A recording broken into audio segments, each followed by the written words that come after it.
The time is 4:30 p.m. and we will call the Board of Commissioners meeting for January 14th, 2025 to order. Ask that you join me in the Pledge of Allegiance. I pledge allegiance to the flag of the United States of America and to the republic for which it stands, one nation, under God, indivisible, with liberty and justice for all.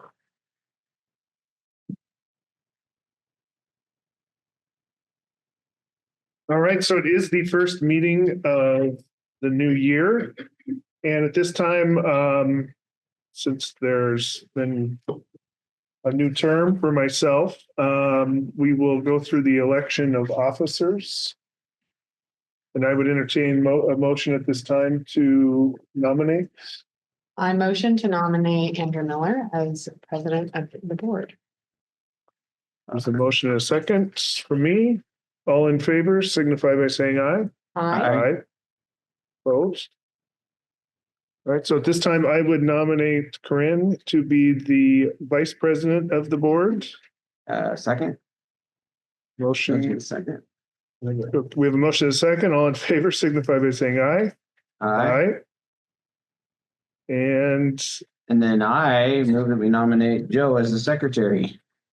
I second. motion and a second. All in favor, signify by saying aye. Aye. Aye. Motion's carried. I think passes. All right. It's all yours. Okay.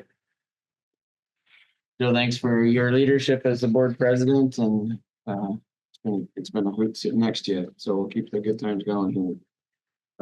We are also now can discuss the appointed representatives for the district. So we've got functionally 3 additional duties, if you will, for the commission, the WPUDA committees, PURMS and Enduris, and then the SCOG. And to date, Joe, you've handled the SCOG issues, and WPUDA's worked for me because of my flexibility. Corinne, you've been on the Enduris end of the stick. Yes. It doesn't have to stay this way. So if you would like. It's interesting. Not necessarily up my alley, but happy to serve in that role if need be. I would like to maybe experience a different role. I still have 4 years, so I'm happy to wait another year if that's desirable. Do we revisit these every year? Yeah. I'm trying to remember. We do. Every election. You want to do Every 2 years. election. Oh, so we won't Yeah. see it for another 2 years. You want to do SCOG? Is that in person or remote? Remote. Oh, okay. Yeah, sure.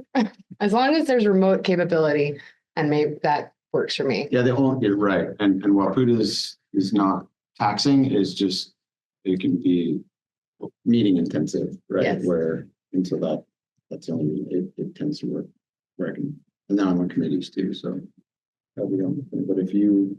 Yeah, switching- I wouldn't mind switching. Okay. Okay. There's one more SCOG meeting tomorrow. Okay. I've got all the information for it, but I will let them know that you are the new representative then. And it's interesting with Enduris, and I'll forward the emails that I get, but you do have to request that you want a link separately for Enduris and PURMS. Okay. They're online. Okay. All right. So as these are additional duties, I don't know if we just make a record that I will maintain WPUDA committees. Corinne will take on SCOG after tomorrow, and then Joe, you're up with the Enduris and insurance responsibilities. Yep. All right. Thank you. We are in agreement. All right. Let's see here. So, see, we have a motion. I would entertain a motion to approve the consent agenda. Items 1 through 7. I would move to approve the consent agenda. Motion I second. and a second. All in favor, say aye. Aye. Aye. Any opposed? All right, motion carries. Right, do you have any audience comments? Seeing none in the room, and just district online. Yeah, nothing online. All business. All right. Thank you, commissioners. Good afternoon, everyone. Little bit of a recap since we didn't have a second meeting in December. Not a lot, but just let you know what's going on. So today we did have a joint meeting with the Port of Skagit to approve the 2025 budget and plan of operation. So that went pretty smoothly as you all were there. And then just a bit of business related to that. The East County IRU is signed and executed with Astound. They still need some additional documentation to make the payment that was a part of that agreement. There's just over $1 million and there's like 170,000 that's owed to us. And so they're just getting that bit of information from the port. And then I'm assuming this month sometime we'll receive payment on that. So that'll close that out. We did have training day in the new locker room in the new building in December.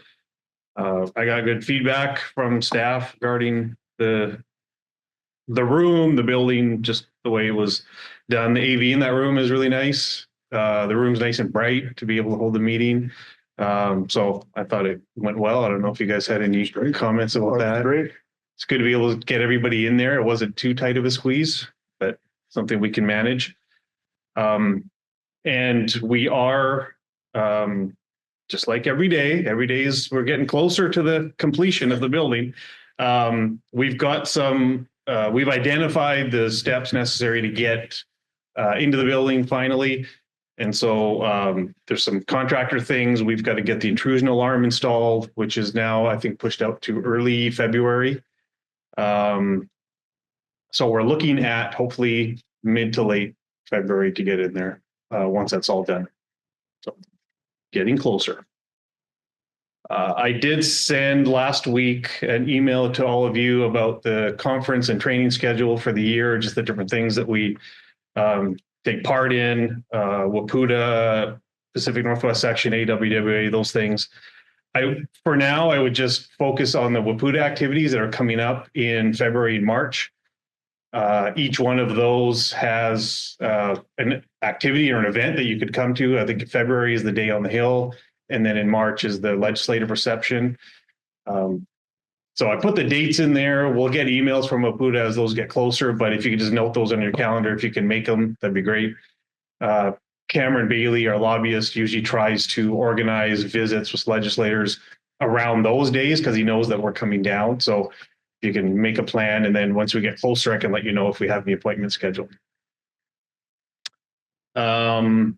Speaking of Olympia and Cameron, so he is visiting our legislative delegation to let them know that we're going to be submitting requests. So we're going to make 3 requests, 1 for each of our districts. In the 39th, we're going to request funding to assist with our emergency generator project at the plant. In the 10th district, we're going to be requesting funding for the disinfection system at the plant.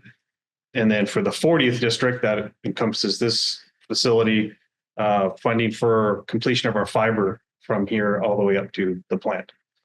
So there's questions about how much money is available in Olympia, budget shortfalls, all of that. Cameron's advice is to just request as we normally would, because if everything turns out okay, then we don't want to be, shortchanging ourselves and not asking for as much as we normally would. So we're going to be requesting $500,000 for each of those projects. It's not a huge amount either in relation to the size of the projects. What about additional funding for culvert projects with deficits? WPUDA is slowly making headway. We're on the short list for additional funding that WPUDA is organizing for PUDs. And so we've got, I think, a couple of projects on there, and they're asking for a lump sum of funding specifically for those projects. So we've got other projects on our capital plan. So we thought it'd be a good strategy to try and get culvert funding through WPUDA and then request on our own the other projects directly. Also, I think legislators are growing tired of the culvert projects. And so it may be an opportunity for us to get funding for some other things. So hopefully we'll get funding from the WPUDA request and get if they're successful, it'll be a line item in the governor's budget, like something in the program, capital program itself. So got our fingers crossed for that too. So it's separate from the general fund. It's separate from the local community projects fund that Okay. we normally get funding from. Let's see, staff, things that we're working on right now. We're currently completing performance evaluations. So end of the year is when we do annual evaluations for our represented staff and mid-years for our non-rep staff. So that's going on right now. And then lastly, in information, I've got the annual letter that I put forward for whoever's going to be acting general manager in my absence. And the letter's the same. It's going to be Kevin. And then if Kevin and I are both gone, then it's Brian. So the letter's the same as it has been in the past. And that's all I got. There's stuff going on. So if you have questions about anything, I can answer them.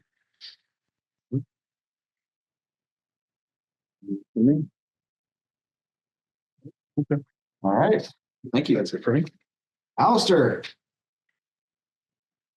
And so, yeah, start of a new year, we're going back to our department updates and we'll cycle through those again. Nice through the short straw this time. Commissioners, thank you for having me, and it's Happy New Year. Or is it too late for Happy New Year? But It's first of the year. still valid. I'll just give you guys an update on what we've been doing, and I'll get right into it. Last year, we had a pretty good year. We got a number of things done.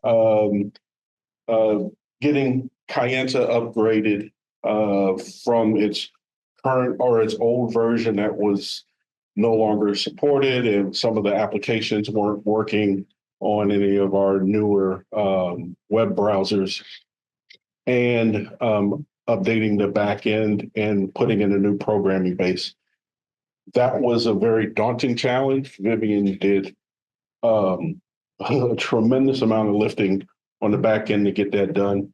And Krista on the front end, working with staff to get used to putting in time, doing leave requests. So it was a team effort, and we're happy to say that that was completed. SCAGInet, we finally have physical connections to two sites, our Josh Wilson PRV and the Jensen Road site.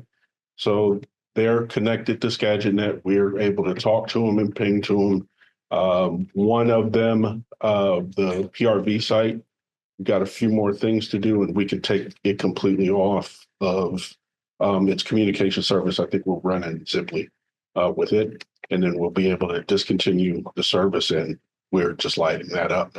And in a few slides, I'll talk about what we're going to be doing in the future.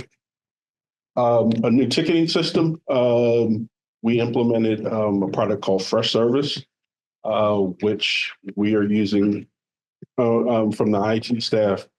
Really good. It's got some change management functions that our old help desk system didn't have. So whenever we make any substantive changes to any of our servers, any of our applications, we're able to log it, track it. We're actually doing kind of a approval request where we're taking a look at it. They're submitting it to me. I'll approve it. And so we've got rollback plans, everything. It's really, really cool.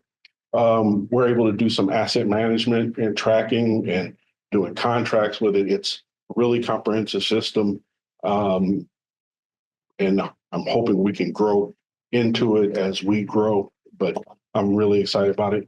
Nick is putting in some articles so that we can do a lot of self-help and some self-service and develop a pretty extensive service catalog so that folks can go out and try and request their own products. We're not that huge, but the goal is for us to be able to do that once we get there. And then in the next few slides, I'll talk about some of that really exciting new IT in the new building. But that's what we took care of last year. So the new building, again, we've had training day in the Aqua Room. We've done some tests, some mock meetings, especially getting ready for you guys to have regular board meetings in there. We're really, really happy with it, especially the two big monitors. They're nice, they're visible. The audio in there is it's pretty good. We actually had to turn the volume down because we were blowing people's ears out. It was really excellent. And the integrated video conferencing, we've been doing this now for a few years. It's not absolutely the best way for us to do video conferencing for these meetings. This room is built for it. We've tested it out. We don't have to worry about whether or not somebody is in and whether we can hear them. We'll be able to hear them. They'll be able to hear us. It's going to be a much better experience. So we're looking forward to that. Conference rooms, instead of 117, we're actually going to have 5 different conference rooms available for the staff to use. We've got some in some public areas if people want to be able to use them. We're going to get the staff all trained up on how to use one, because once you use one, you're able to replicate their usage as far as Zoom meetings, how you bring your laptop in and show it onto the screen. So it's really nice. Again, it's integrated with video conferencing. It's a Zoom room. You can go in, hit a button, and it starts up a video conferencing meeting. It's really nice. And then my favorite is obviously the data center. We've put a lot into that data center now. We're serving up this building now through that data center. We've got new equipment in there, our new VM hosts, our fiber network, and everything is that's going to be the hub for all that we're doing in the future out of that building. We've got a dedicated generator that we've actually put to the test. It works. It's really, really, really awesome. A couple of months back, we had a storm, power went out, but data center was up and running. It's really, really, really good. I'm not going to have to worry about late nights hearing from Fox that we're worried about flooding and we're going to take the generator down. This one's on the roof, so we don't have any issues. And then also we have internal fire suppression in case anything happens. So for this year coming up, the big projects we're working on, we're going to move all of our security onto the new system that we've got. Genetech we've got the new building. It's on that software. The water treatment plant is on Genetech now.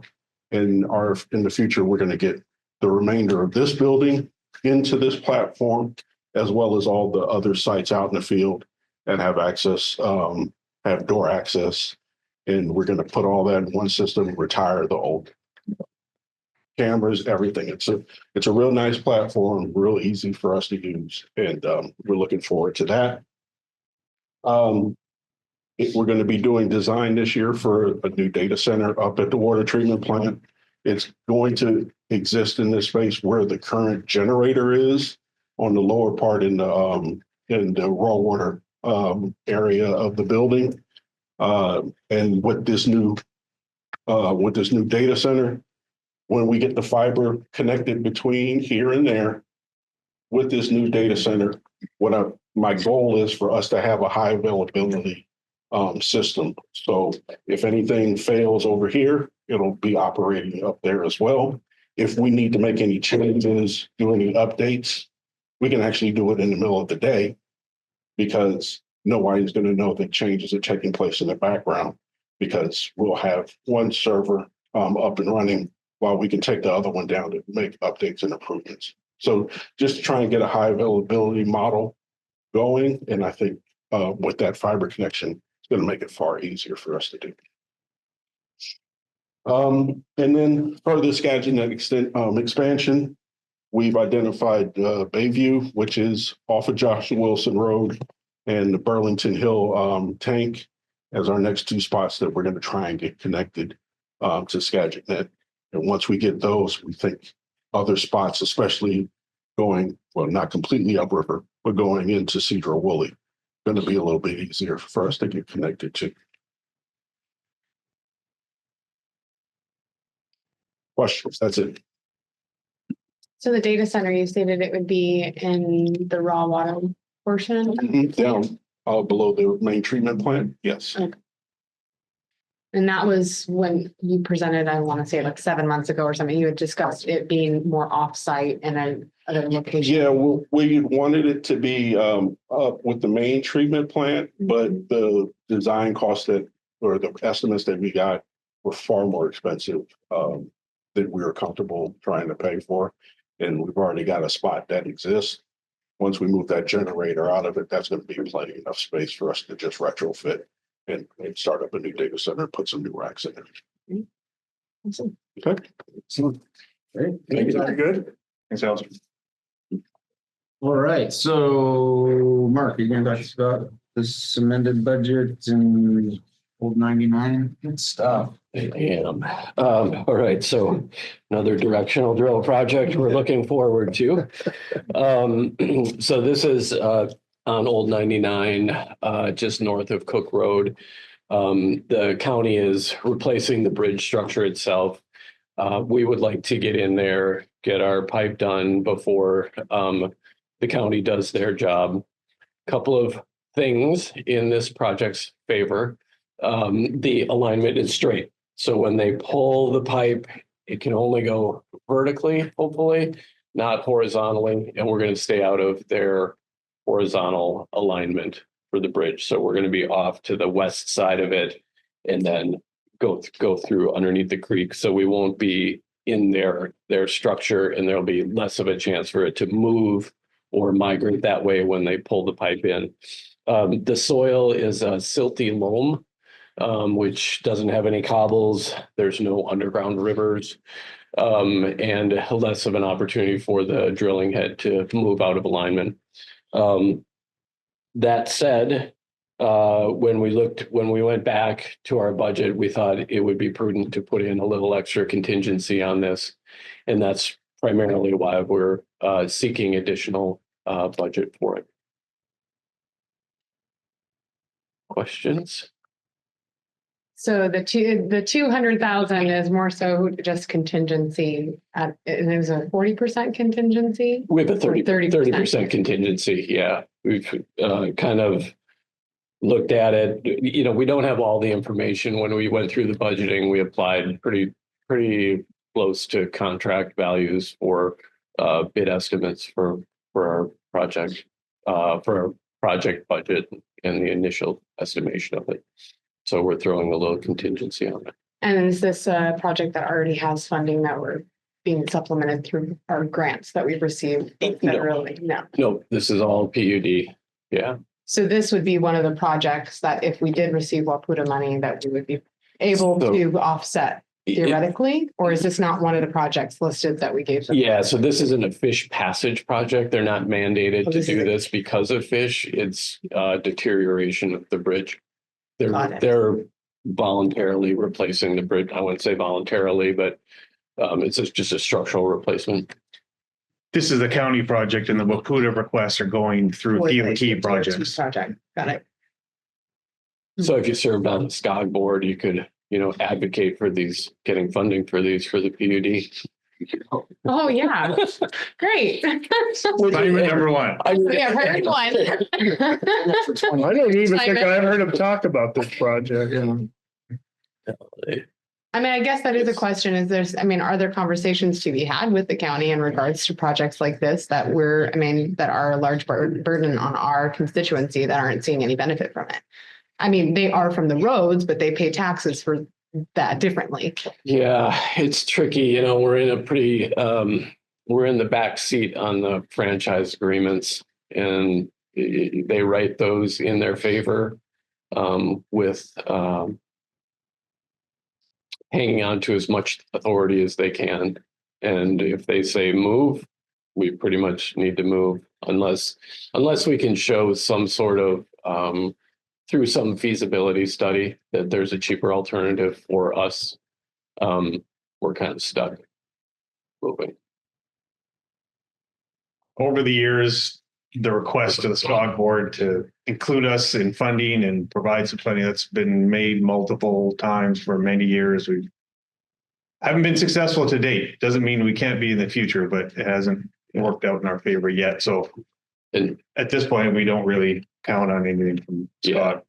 And I don't really like the way that franchise agreement is tipped, in their favor that, we have jurisdiction in the right of way. We have authority within the right of way.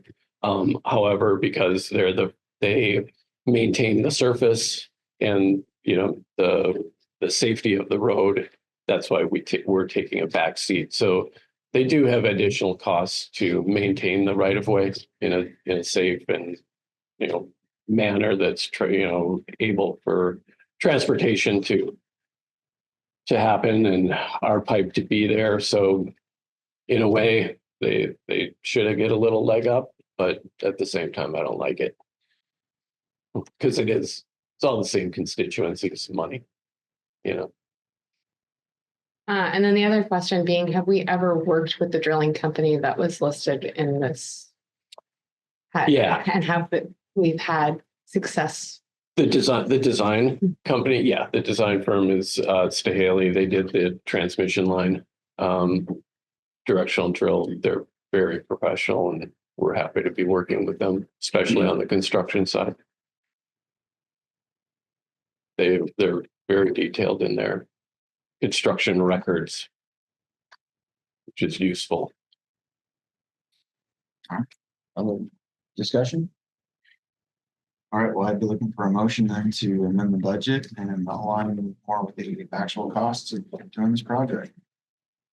I would make a motion to amend the 2025 budget by moving all costs for the old Highway 99 at Thomas Creek Pipeline Relocation Project to the 2025 and increasing the project budget to $700,000. In addition, allow the general manager to enter into a contract with Stahaley Trenchless for design of the pipeline relocation in the amount of $141,518.40. We have a motion. A second. Motion and a second. All in favor? Aye. Any opposed? Motion carries. Thank you. Thanks.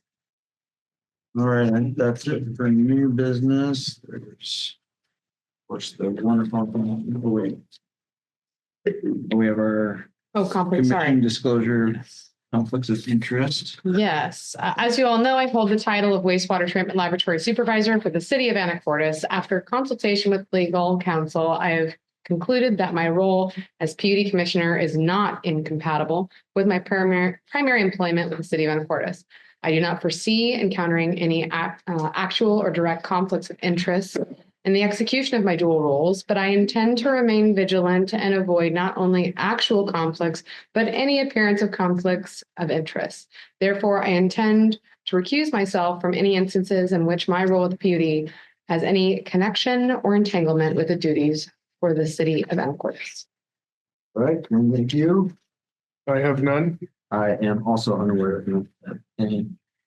So your Georgia of the designation of acting general manager letter that's just been submitted. And, That's in there for the record. right. Yep. So that's for any discussion. No, nothing we want to change on that. So thank you. The reservoir data report is in there. Commissioner comment. None for me.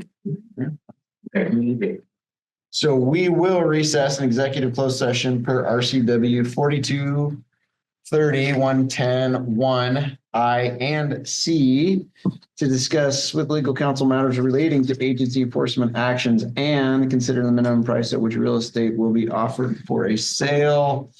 We anticipate this taking about 20 minutes. Let's reconvene at 5:20. So we'll reconvene at 5:20. We don't anticipate action being taken. Correct. So, all right, we can be in recess at 5 o'clock. All right, and we reset at 5 o'clock.